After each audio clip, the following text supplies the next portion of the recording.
एक पिटीशन की सुनवाई कर रहा है, जिसमें बिंदुवार सरकार को निर्देश भी दिए गए कि जेलों में सुधार कैसे लाया जाए। उसमें कई बिंदुओं पर पालना भी हुई, कई बिंदुओं पर पालना जारी भी है, कई बिंदुओं पर नहीं भी कर पाए हैं। लेकिन फिर भी मैं कह सकता हूं कि आज के परिप्रेक्ष्य में सरकार का नजरिया साफ है कि हम एक लोक कल्याणकारी सरकार है। हमें कैदियों के लिए भी उनके जीवन में जेल में रहते हुए बदलाव आ सके, इस बात का हमें प्रयास करना चाहिए। और इन विगत 4 वर्षों के अंदर अनेक कदम इस सरकार ने उठाए, और जो कदम उठाए गए हैं उसको पूरे भारतवर्ष में माना भी गया है, रेखांकित भी किया गया है, और राजस्थान को उसमें आला दर्जे के स्थान भी मिले। लेकिन कैदियों के प्रति शासन किस रूप के नजरिए के साथ आगे बढ़े, इस पर अभी भी माननीय सभापति महोदय बहुत चिंतन करने की जरूरत है। दुनिया भर में अलग अलग तरह की परिस्थितियां हमको मिलेगी। कैदियों को हैंडल करने के मामले में हर राष्ट्र ने अपने अपने तरीके से अपनी अपनी समझ से कोशिश की है, पर पूरे विश्व में नीदरलैंड एक ऐसा एग्जाम्पल हमारे सामने है जिसने मनोवैज्ञानिक तरीके से इन कैदियों को डील किया है कि उनमें जो अपराध का तत्व है, उनके भीतर जो मानसिकता है, उसको खत्म कैसा किया जाए। और उसका नजरिया है कि आज नीदरलैंड की जेल खाली हो चुकी है। उन्होंने इतना बड़ा परिवर्तन अपने राष्ट्र के कैदियों में कर दिया, और कमाल की बात है कि जो जेल नीदरलैंड ने अपने देश के कैदियों के लिए बनाई थी, वो पड़ोस के एक देश नॉर्वे को उन्होंने किराए पर दी है, जिसमें उस जेल में नॉर्वे के कैदी रहते हैं। इसलिए ये एक ऐसा विषय है जिस पर हम जितना ज़्यादा काम करें, जितनी व्यापक दृष्टि से काम करें, माननीय सभापति महोदय, वो कम है। मैं निवेदन करना चाहूँगा आपको, राजस्थान के जेल मंत्री जी मेरे क्षेत्र में सिरोही आए थे, तो मैंने उनसे विनती की कि मैं एक राजनीतिक कार्यकर्ता के रूप में तो अनेकों बार संघर्ष में रहा, पर कभी जेल गया नहीं।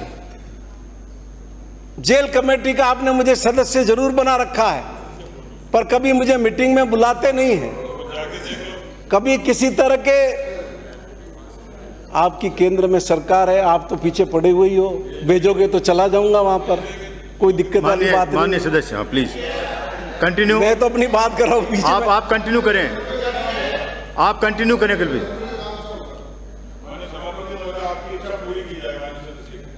माननीय सदस्य कंटिन्यू करें। हम सारे लोग जो इस तरफ बैठे हुए हैं, सरकार के सहयोगी हैं, हम सारे इंतजार ही कर रहे हैं कि हम में से किस किस की कब बारी आई है, किस किस को हम ईडी को नाम दिया गया है, किस किस का नाम सीबीआई को दिया गया है। सारे लोग इस इंतजार में बैठे हुए हैं। विषय पर आ जाए प्लीज, प्लीज विषय पर आ जाए। इसलिए इसकी चिंता मत करो, हम घबराने वाले लोग नहीं हैं, हम घबराने वाले लोग नहीं हैं। हम वो है जिन्होंने वो रथ इस राजस्थान की सरजमीन पर रोक दिया जो सरकार गिराने के लिए निकल पड़ा। आप विषय पर आ जाएं प्लीज, सब्जेक्ट पर, सब्जेक्ट पे आ जाएं। आपकी कृपा चाहिए विषय पर आ जाए, ये बार बार विषय पर आ जाएं। तो सभापति महोदय, मैं निवेदन कर रहा हूं कि मैं जेल समिति का भी सदस्य हूं, जिला कारागार की, पर मुझे कभी मीटिंग में नहीं बुलाया गया। मुझे कभी ये देखने के लिए किसी अधिकारी ने आमंत्रित नहीं किया कि जेल की व्यवस्था क्या है देखिए।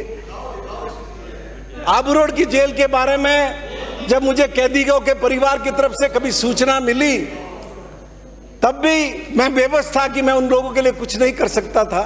मैंने वहाँ के डिस्ट्रिक्ट जज को टेलीफोन किया, किसी इस तरह के हालात सामने आए, तो उन्होंने वहाँ के जो सीजेएम वगैरह जो भी एडीजे वगैरह होंगे उनको भेजा कि उसको कैसे।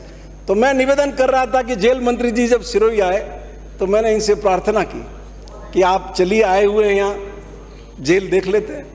मैं इनके साथ गया।